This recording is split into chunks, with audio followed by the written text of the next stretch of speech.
afin de raconter les réveillons du petit écran. Le documentaire Joyeux Noël et bonne année a plongé dans 60 ans d'archives. L'occasion de redécouvrir Paul Bocuse dans La Grande Cocotte. Alors qu'il montrait comment faire une dinde de Noël aux truffes, le chef cuisinier avait expliqué « Il faut avoir un jardin ». L'histoire est très vraie, je vais vous expliquer pourquoi. On creuse un trou dans la terre et on enterre la dinde pendant 1 jour à 2 jours dans son jardin. Les terres sont froides, ça fait un peu comme un frigo. L'odeur de la truffe remis en terre, si de la truffe fraîche et toute la dinde est imprégnée d'odeur de truffe. Il avait ajouté, mais alors il faut bien faire attention, parce qu'une année, il avait neigé, et impossible de retrouver les dindes.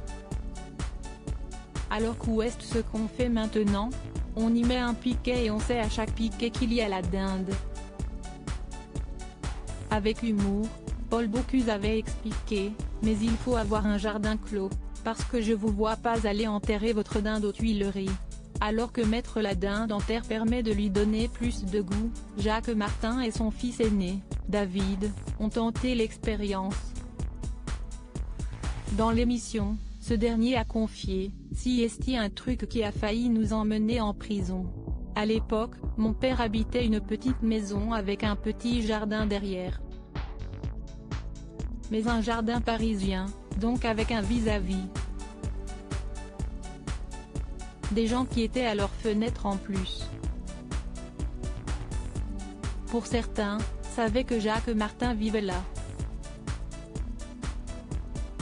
David Martin, on a eu les flics qui ont sonné à la porte le sourire aux lèvres, le fils de Jacques Martin a déclaré, on a enterré la volaille, mais ils ont pensé qu'on enterrait quelque chose de mort, mais pas une volaille.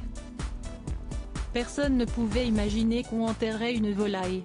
On a eu les flics qui ont sonné à la porte en disant « Bonjour. Oh, monsieur Martin, pardon. » On nous a dit que, finalement, tout s'est bien terminé pour le duo, qui a pu déguster sa dinde à Noël.